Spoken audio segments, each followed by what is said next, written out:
with Joshua. As I'm sure my friend Sam will point out, this was God's judgment upon the land. This was not to go out and spread the religion as we find in Islam. But this is completely beside the point, because God doesn't tell me today to go and conquer any land. That's not what God is telling me today. We believe that God's final revelation comes from the person of Jesus Christ, and He commanded us very clearly not to hate anyone, to love everyone, not to harm anyone, not to spread His religion by the sword. Jesus said that His kingdom is not an earthly kingdom, and that His followers, therefore, do not spread His religion through the sword and do not defend Christianity through the sword.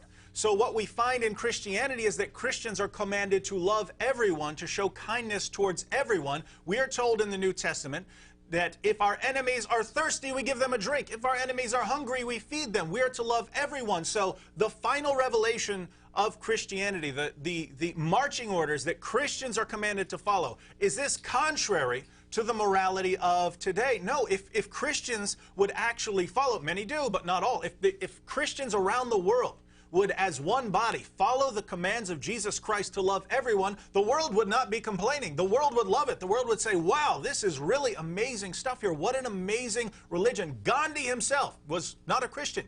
He said that if Christians would follow the teachings of Jesus, all of India would convert to Christianity. That's what a non-Christian looking at the teachings of Jesus Christ saw when he examined them. Now, what do we find in Islam?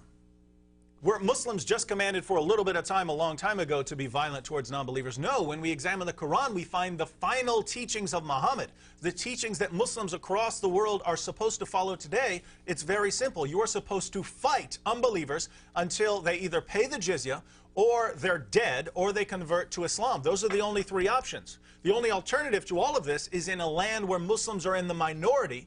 And when Muslims are in the minority, they're commanded to pretend to be peaceful, to pretend to be tolerant, to deceive the unbelievers into thinking that Islam is a religion of peace until Muslims can come in and attack and conquer.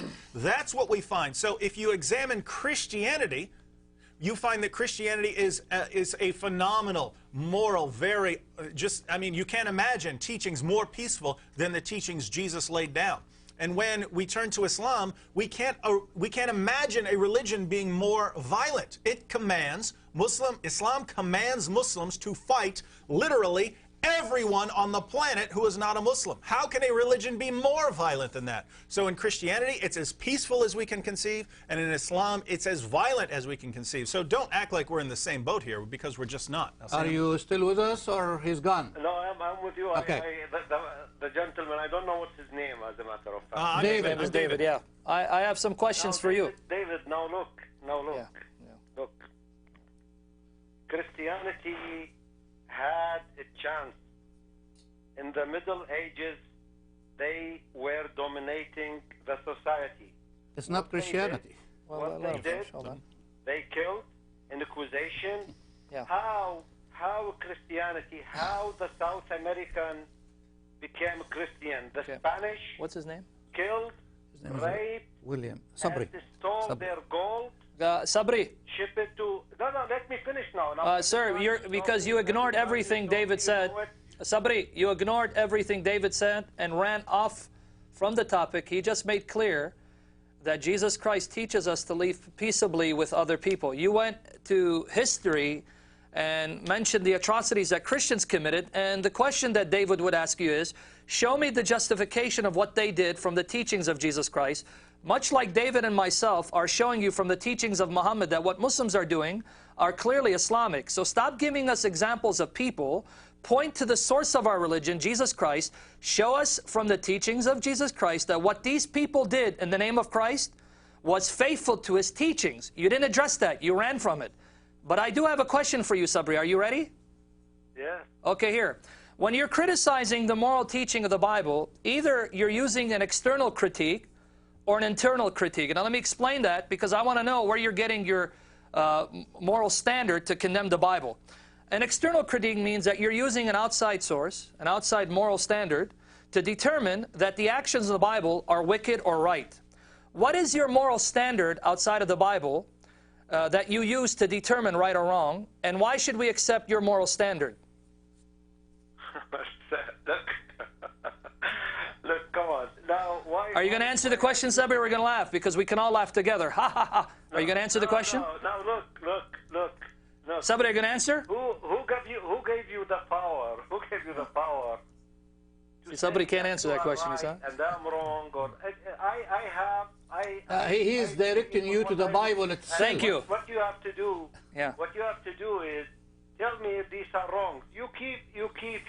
I have a standard, Sabri. My standard is Jesus Christ, so I don't appeal to myself. I appeal to Jesus as the standard of moral absolutes. He gave proof that he's the Son of God by leaving the tomb empty. At least I have a standard of morality that is anchored in a person who claimed to be divine and then left the tomb empty to prove it. I'm asking you to point to your moral standard so that I can know where you're getting your morality from, and why should we accept your moral standard as absolute truth? You didn't answer it. You ran from it again, just like you ran from David Wood's response to you. Are you going to answer my question or no? I never said I have the absolute truth. You just condemned the Bible for evil acts. I didn't say. I'm telling you what I believe. But that's subjective. That's subjective. Sabri, your belief is subjective. Can I go ahead. finish at least? Okay, go ahead, Sabri. All right, because we have other callers. callers. Go ahead. Yes, can I finish? Yes. Go ahead, get to your point, please. Yes. Jesus, this great man, said that it is not to stand in the corner and pray to make you a believer, to get the people believe in you. Okay. It is what you do to your brother. Oh. And what you are doing in this show, this is a hate show. Okay. This is a hate message towards Can I just make one comment about Muslims Jesus? and Islam. Sabri, how did you know that teaching of Christ was great?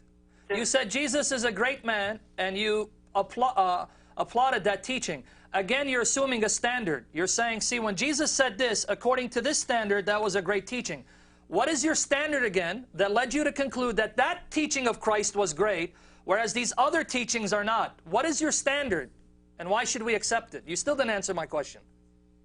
I'm not getting your question, as a matter of fact, because I think you are. Yes, you are trying. Sabri, you didn't get Sam's point. I just want to clarify. In other words, you keep saying, you've said repeatedly, you know, who are you to say what's right and wrong? How can you guys say that Islam is wrong? And the whole time you're saying we're wrong. Yeah. Do you not see this inconsistency? We talk constantly on this show about inconsistency.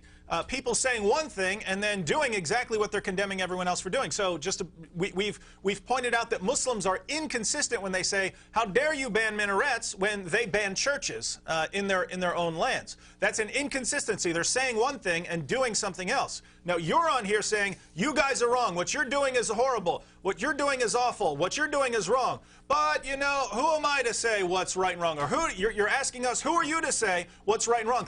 Just very clearly right here. You're telling us we're wrong because of what we're doing. And what we're doing is telling people that Islam is wrong.